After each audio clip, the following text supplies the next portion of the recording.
નમસ્તે વિદ્યાર્થી મિત્રો, છઠ્ઠા ધોરણના વિજ્ઞાન વિષયમાં પ્રકરણ 7 વનસ્પતિની જાણકારી મેળવવી. આ પ્રકરણના ગયા લેક્ચરમાં આપણે એક વનસ્પતિના અવલોકન દ્વારા એક કોષ્ટક પૂર્ણ કર્યું હતું અને એ કોષ્ટકમાં આપણે વનસ્પતિની ઊંચાઈ અને તેના પ્રકારને આધારે વનસ્પતિના અલગ અલગ પ્રકાર પાડવામાં આવ્યા હતા. યાદ છે ને કે છોડ, ક્ષુપ અને વૃક્ષ. તો વનસ્પતિની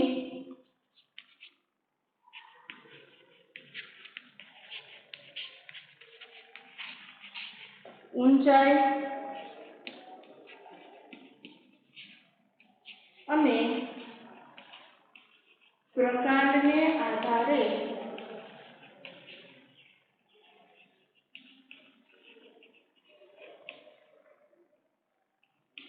પ્રકાર.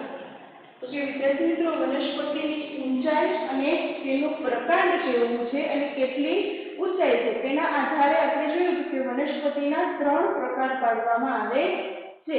પહેલું છોડ, બીજું ક્ષુપ અને ત્રીજું વૃક્ષ.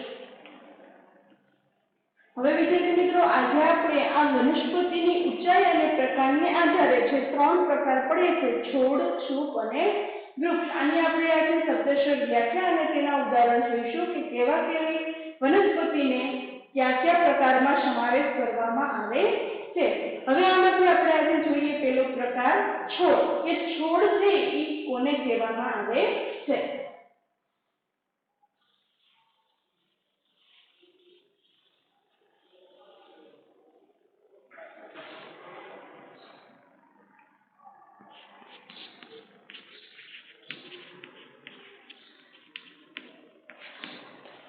હવે વિદ્યાર્થી મિત્રો, આ જે છોડ છે એ છોડનો આપણે જે કોષ્ટકમાં પૂર્ણ કર્યું હતું ત્યારે આપણે છોડના થોડાક લક્ષણો જોયા હતા કે છોડ છે એ સામાન્ય રીતે ખૂબ જ નાના હોય છે, એટલે કે તમારાથી ખૂબ નાના હોય છે અને છોડને ડાળીઓ હોતી નથી, એટલે કે હોય તો ઓછા પ્રમાણમાં છે. મોટી મોટી વધારે પ્રમાણમાં ડાળીઓ જોવા મળે છે એવી છોડમાં ડાળીઓ જોવા મળતી નથી. અને સાથે સાથે આ છોડ છે એ છોડનું આયુષ્ય ખૂબ જ ઓછું હોય છે, એટલે કે વધારે આયુષ્ય વૃક્ષ જેટલું એનું આયુષ્ય હોતું નથી, એનું આયુષ્ય ખૂબ જ ઓછું હોય છે. અને આ છોડના જે પ્રકાંડ છે એ પ્રકાંડ એકદમ લીલા હોય છે અને કુમળા હોય છે. એને તમે વધારે વાળો તો છોડના પ્રકાંડ છે એ પ્રકાંડ બટકી જાય છે, એટલે કે જે વનસ્પતિના પ્રકાંડ લીલા અને કુમળા હોય છે તેને છોડ કહેવામાં આવે છે. તો આપણે વ્યાખ્યા જોઈ કે જે વનસ્પતિના પ્રકાંડ લીલા અને કુમળા હોય છે તેને છોડ કહે છે. જે વનસ્પતિના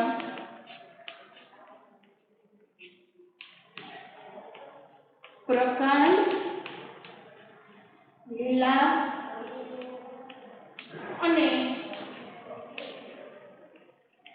અને કુમળા હોય છે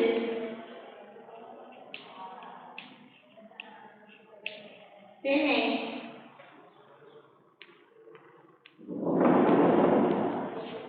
છોડ કહે છે. તો કે વનસ્પતિના પ્રકાંડ લીલા અને કુમળા હોય છે તેને છોડ કહે છે. હવે આપણે લક્ષણો જોઈએ કે વનસ્પતિમાં કેવા કેવા તમને અવલોકન કરતા કેવા કેવા લક્ષણો જોવા મળે છે. તો કે સામાન્ય રીતે આ છોડ પ્રકારની જે વનસ્પતિ છે એ ખૂબ જ નાના હોય છે. તો કે સામાન્ય રીતે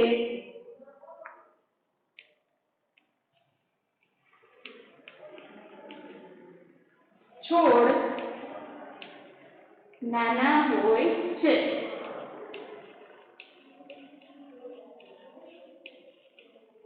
સાથે સાથે તો કે એને વધારે ડાળીઓ હોતી નથી. જે આપણે ક્ષુપ અને એમાં અવલોકનનું જે કોષ્ટક તૈયાર કર્યું હતું એમાં આપણે જોયું હતું કે ક્ષુપની ડાળીઓ ક્યાંથી પ્રકારના આધાર પાસેથી નીકળે છે કે વધારે ઊંચાઈએ નીકળે છે એની આપણે કોલમ પૂર્ણ કરી હતી. તો એમાં જોયું હતું આપણે કે ત્યાં છોડ પ્રકારની વનસ્પતિ છે એને વધારે ડાળીઓ હોતી નથી. તો કે છોડને વધારે ડાળીઓ હોતી નથી।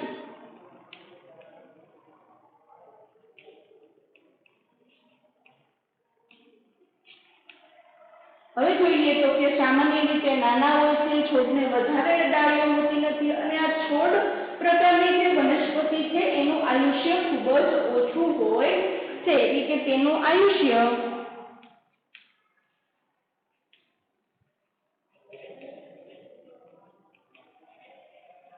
ખૂબ જ ઓછું હોય છે।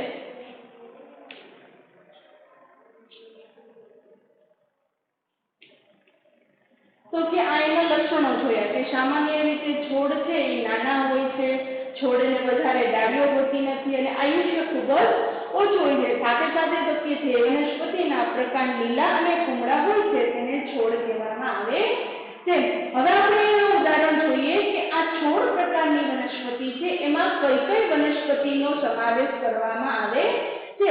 તો કે તમે અવલોકન દ્વારા જુઓ તો કે જે વનસ્પતિની ઊંચાઈ તમારાથી નીચી હોય અને એનું પ્રકાંડ તમને જોતા લીલું લાગે અને કુમળું, એટલે કે આપણે એને સરળતાથી વાળો તો વળી શકે અને વધારે વાળો તો તૂટી જાય તેવા પ્રકારના વનસ્પતિને છોડ કહેવામાં આવે છે। તો આપણે ઉદાહરણ જોઈએ કે કેવી કેવી વનસ્પતિનો છોડમાં સમાવેશ થાય છે।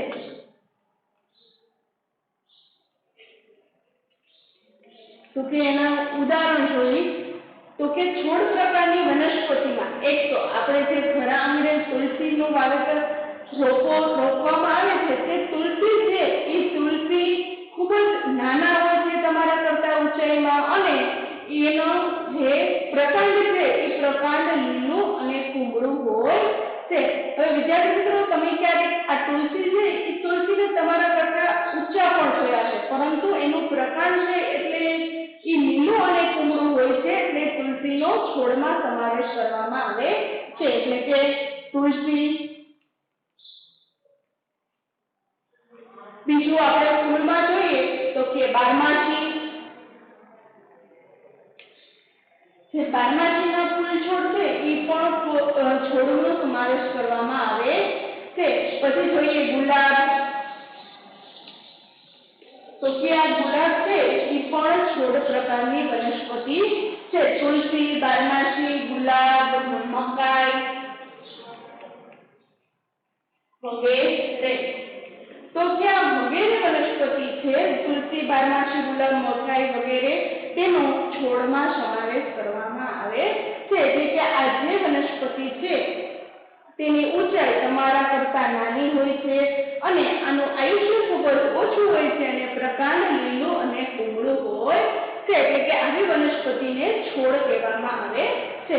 હવે આપણે જોઈએ વનસ્પતિનો બીજો પ્રકાર શું?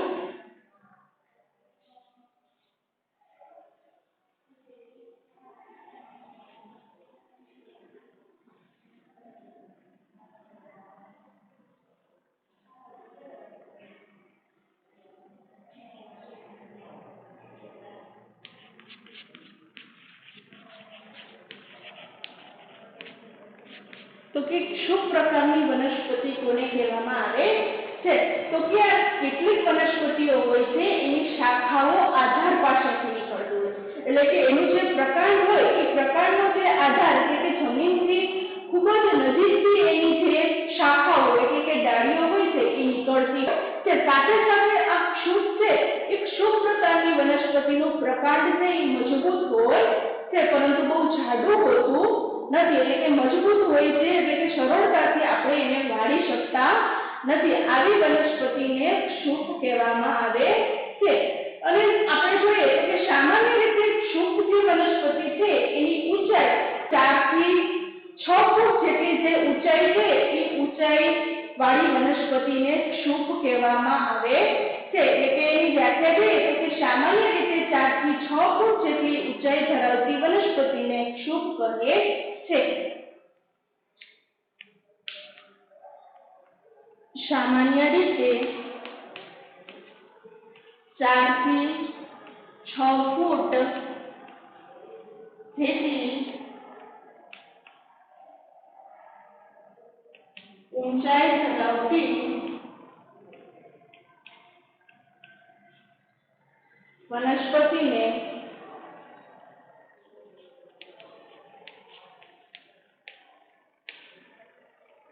ક્ષુપ કહે છે।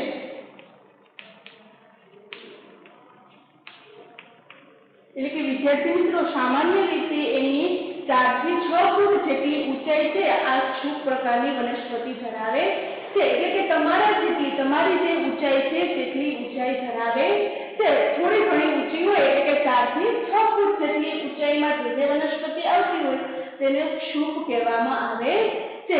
તો કે એના લક્ષણો જોઈએ તો કે ક્ષુપ પ્રકારની વનસ્પતિની શાખાઓ તો કે તેની શાખાઓ એટલે કે ડાળીઓ તેની શાખાઓ આધાર પાસેથી નીકળતી હોય છે।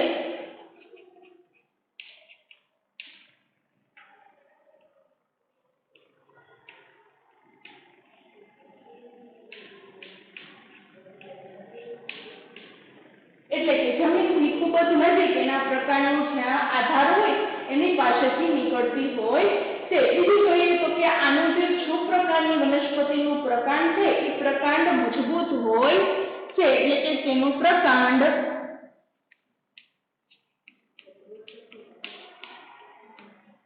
મજબૂત હોય છે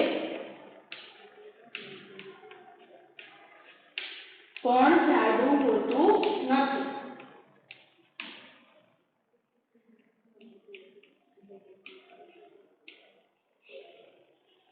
અને આ ક્ષુપ પ્રકારની વનસ્પતિ છે આ ક્ષુપ પ્રકારની વનસ્પતિનું આયુષ્ય છોડ કરતા વધારે પરંતુ વૃક્ષ કરતા ઓછું હોય છે। એટલે કે તેનું આયુષ્ય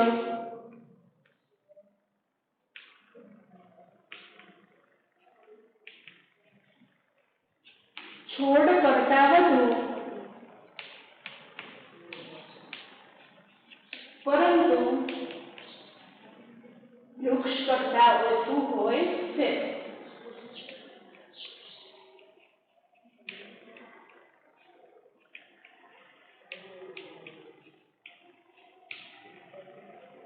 એટલે કે જે વનસ્પતિનું પ્રકાંડ આધાર પાસેથી નીકળતું હોય મજબૂત હોય પરંતુ બહુ જાડું હોય નહીં એટલે કે સરળતાથી એને વાળી શકાય નહીં તેવું હોય અને તેનું આયુષ્ય છોડ કરતા વધુ પરંતુ વૃક્ષ કરતા ઓછું હોય છે અને એની ઊંચાઈ 4 થી 6 ફૂટ જેટલી હોય આવી વનસ્પતિને ક્ષુપ કહેવામાં આવે છે। તો હવે જોઈએ કે ક્ષુપ પ્રકારની વનસ્પતિમાં કઈ કઈ વનસ્પતિનો સમાવેશ થાય છે તો એના ઉદાહરણ જોઈએ તો કે ક્ષુપ પ્રકારની વનસ્પતિમાં ઠાસૂદ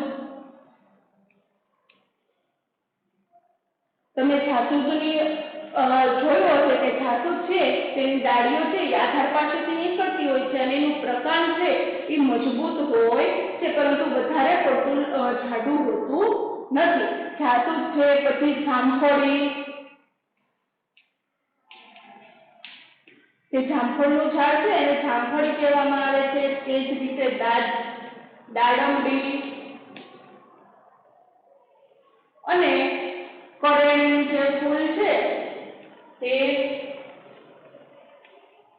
તો કે આ ઠાસૂદ જામફળી દાડમડી કરેણ વગેરે પ્રકારની આવી વનસ્પતિ છે એનો ક્ષુપમાં સમાવેશ કરવામાં આવે છે। જેનું પ્રકાંડ છે એ પ્રકાંડ મજબૂત તો હોય છે પરંતુ બહુ જાડું હોતું નથી અને એની શાખાઓ ડાળીઓ આધાર પાસેથી નીકળતી હોય છે અને ઊંચાઈ છે એ 4 થી 6 ફૂટ જેટલી જોવા મળે છે। તો આ તો ક્ષુપ પ્રકારની વનસ્પતિનો પ્રકાર। હવે જોઈએ વૃક્ષ।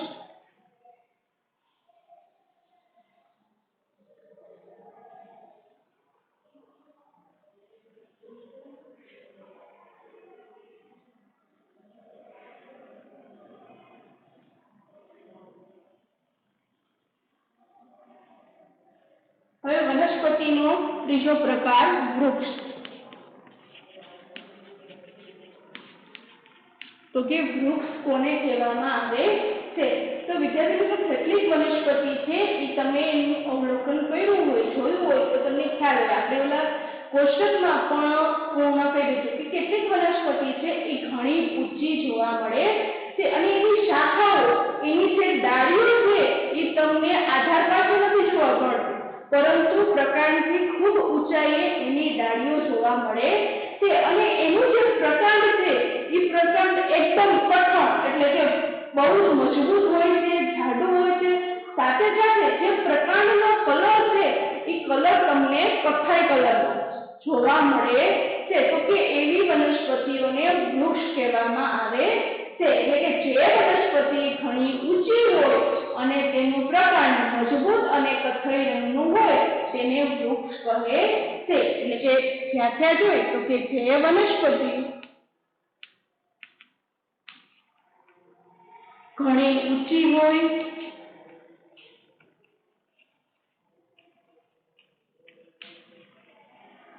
અને તેનું પ્રકાંડ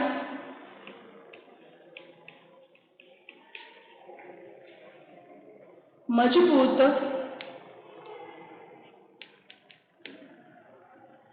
કઠણ અને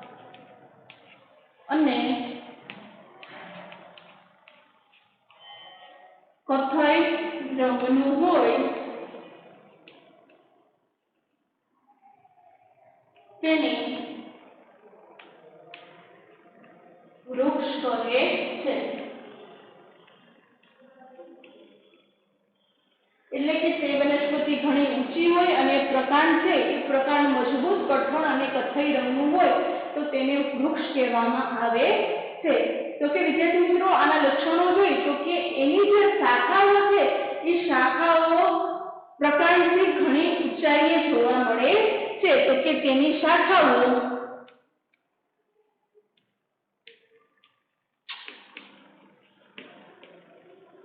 પ્રકાંડથી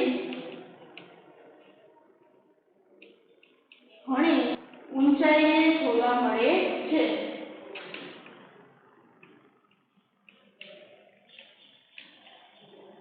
એટલે કે આપણે આસાનીથી એની ડાળીઓ એની જે શાખાઓ છે એ શાખાઓને અડી શકતા નથી. અને આ જે વૃક્ષ પ્રકારની વનસ્પતિ છે એ વૃક્ષ પ્રકારની વનસ્પતિમાં તમને ઘણી બધી ડાળીઓ જોવા મળે છે અને એ જે વૃક્ષ પ્રકારની વનસ્પતિ છે એ છાંયડા રૂપે આખો ફરતી કોર એનો વિકાસ થયેલો હોય છે. તો કે આ વનસ્પતિ છે તે વૃક્ષ છાંયડો આપે છે.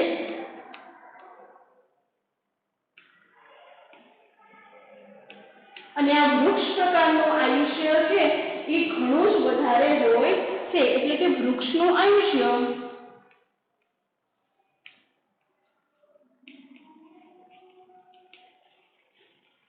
ઘણું વધારે હોય છે.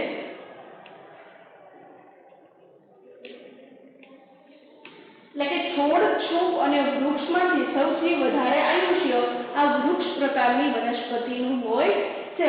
હવે જોઈએ આપણે એના ઉદાહરણ કે કેવા પ્રકારની વનસ્પતિનો વૃક્ષમાં સમાવેશ કરવામાં આવે છે. તો કે આપણે જોઈએ આજુબાજુમાં આપણે ઘણા બધા એવા વૃક્ષો જોયા છે જેમ કે લીમડો,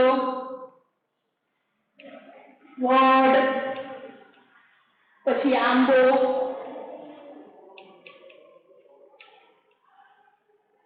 લીમડો, વડ, આંબો, આસોપાલવ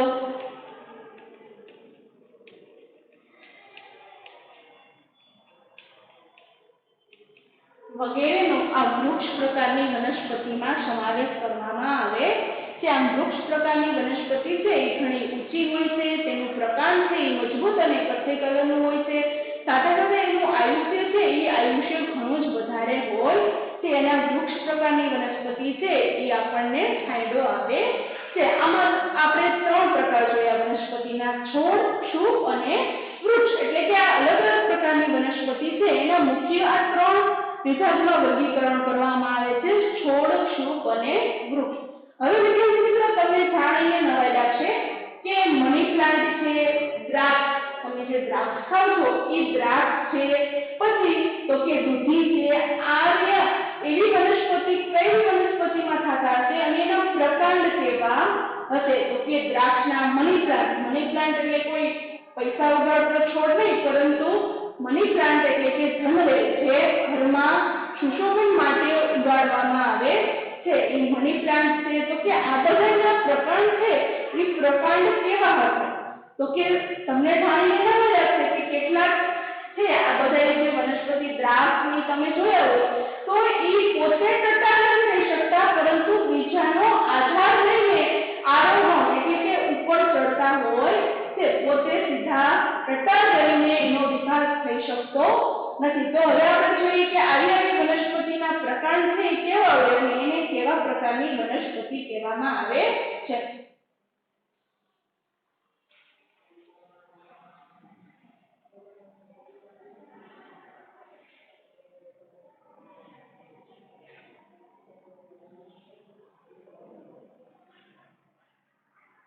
તો કે વિદ્યાર્થી મિત્રો નબળા પ્રકાંડવાળી એટલે કે જેનું પ્રકાંડ છે એ ખૂબ જ નબળું હોય અને એવી વનસ્પતિ કે જે ટટ્ટાર રહી શકતી નથી અને જમીન ઉપર ફેલાય છે, આવી વનસ્પતિને ભૂપ્રસારી કહે છે. ભૂ એટલે કે જમીનને, ભૂપ્રસારી એટલે કે જમીન ઉપર પથરાયેલું. તો કે નબળા પ્રકાંડવાળી વનસ્પતિ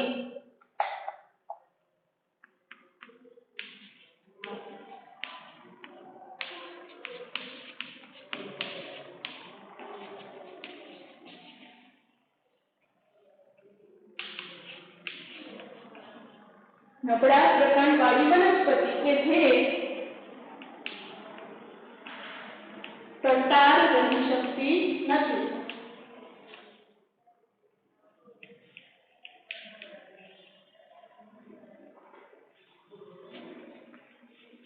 એટલે કે એનું પ્રકાંડ છે એ પ્રકાંડ ખૂબ જ નબળું હોય એટલે કે એ ટટ્ટાર રહી શકતી નથી અને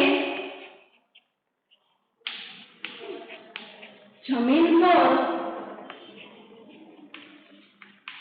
ફેલાય છે. તેને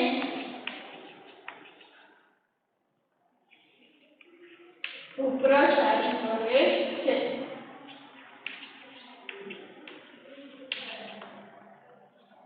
તો કે આ ભૂપ્રસારી, ભૂ એટલે કે જમીન અને ભૂપ્રસારી સમજી છૂટી પાડીએ તો કે જમીન ઉપર જે પથરાયેલું હોય તેને ભૂપ્રસારી કહેવામાં આવે છે. તો કે એનું પ્રકાંડ છે એ પ્રકાંડ ખૂબ જ નબળું હોય એટલે કે જેમ વાળો એવું વળી શકે તેવું હોય અને ટટ્ટાર રહી શકતું નથી અને જમીન ઉપર ફેલાયેલું હોય તો તેને ભૂપ્રસારી કહેવામાં આવે છે. તો આવા પ્રકારની પણ તમે વનસ્પતિ જોઈ હશે કે કેટલી જમીન ઉપર ફેલાયેલી હોય છે.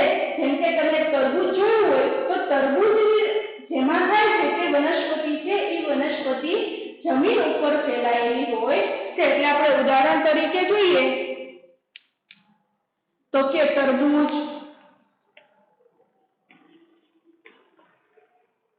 કાકડી વગેરે જમીન ઉપર પથરાયેલા એટલે કે ફેલાયેલા જોવા મળે છે. તેને ભૂપ્રસારી વનસ્પતિ કહેવામાં આવે છે.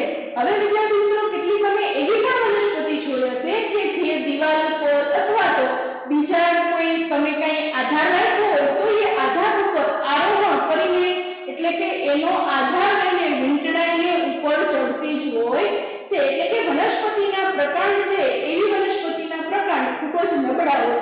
નબળા હોય એટલે એ ટટ્ટાર રહી શકતા નથી. જેમ કે છોડ, છૂપ અને વૃક્ષ પ્રકારની વનસ્પતિ છે એના પ્રમાણમાં આના પ્રકાર છે એ સાવ નબળા હોય એટલે ટટ્ટાર ન રહી શકે અને તેને આધાર એટલે કે ચડવા માટે કંઈક ટેકાની જરૂર પડતી હોય છે. એટલે કે બીજા ઉપર આરોહણ કરતા હોય તેને વેલા પ્રકારની વનસ્પતિ કહેવામાં આવે છે. તો કે હવે જોઈએ આપણે વેલા. વિદ્યાર્થી મિત્રો આ વેલા છે એ વેલાને બીજું લતા પણ કહેવામાં આવે છે. તો કે આ વેલા પ્રકારની વનસ્પતિ કેને કહેવામાં આવે તો કે જે વનસ્પતિના પ્રકાંડ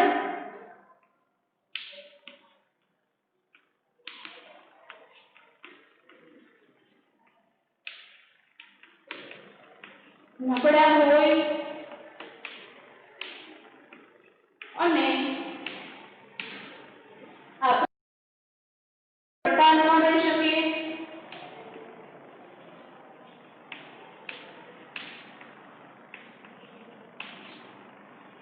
નબળા હોય અને ટટ્ટાર ન રહી શકે અને તે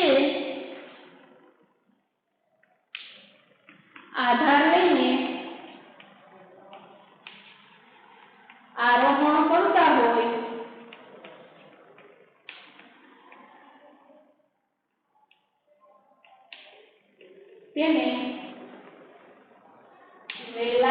આવે છે। એટલે કે આ વનસ્પતિના પ્રકાંડ છે એ ખૂબ જ નબળા હોય અને ટટ્ટાર ન રહી શકે અને આધાર લઈને એટલે કે કઈ વસ્તુનો એવો દિવાલનો છે કે કોઈ લાકડી છે કે એનો ટેકો એનો આધાર લઈને આરોહણ કરતા હોય એટલે કે વીંટળાઈને ઉપર ચડતા હોય તેવી વનસ્પતિને વેલા કહે છે। તો કે આ વેલા પ્રકારની વનસ્પતિમાં કોનો સમાવેશ થાય છે? તો કે આપણે ઉદાહરણ જોઈએ કે વેલા પ્રકારની વનસ્પતિમાં કેનો સમાવેશ થાય છે? તો વિદ્યાર્થી મિત્રો તમે જોયા હશે કારેલાના વેલા, દ્રાક્ષના વેલા, કારેલા છે, દ્રાક્ષ છે, લીલોડા, દૂધીના વેલા,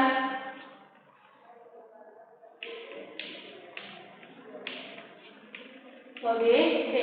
તો કે આ કારેલા, દ્રાક્ષ, લીલોડા, દૂધીના વેલા આ બધા વેલા પ્રકારની વનસ્પતિમાં સમાવેશ કરવામાં આવે છે। આ પ્રકારની વસ્તુઓ વેલામાં થાય છે। તો વિદ્યાર્થી મિત્રો આપણે વનસ્પતિના છોડ, ક્ષુપ અને વૃક્ષના જે પ્રકાર વિશે જોયું કે સાથે સાથે તે જ રીતે આ વેલા અને ભૂપ્રસારી પ્રકારની વનસ્પતિનો પણ સમાવેશ થાય છે। મુખ્ય એના 3 વર્ગીકરણ કરવામાં આવે છે: છોડ, ક્ષુપ અને વૃક્ષ। પણ કેટલીક વનસ્પતિઓ વેલા અને ભૂપ્રસારી વનસ્પતિઓ તરીકે પણ જોવામાં આવે છે। તો વિદ્યાર્થી મિત્રો આજે આપણે આ વનસ્પતિના પ્રકારો છોડ, ક્ષુપ, વૃક્ષ અને વેલા વિશેનો અભ્યાસ કર્યો। હવે પછીના લેક્ચરમાં આપણે વનસ્પતિના ભાગ એમાંથી એક ભાગ છે પ્રકાંડ છે તેના વિશેનો અભ્યાસ કરીશું।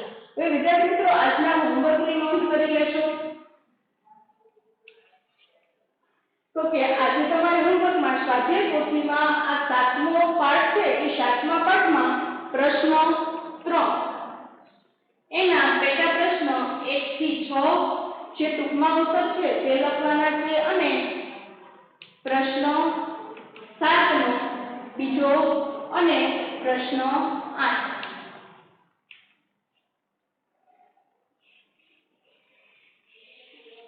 આટલું હોમવર્ક છે એ તમારે જાતે સ્વાધ્યાય પોથીમાં પૂર્ણ કરવાનું છે। Thank you.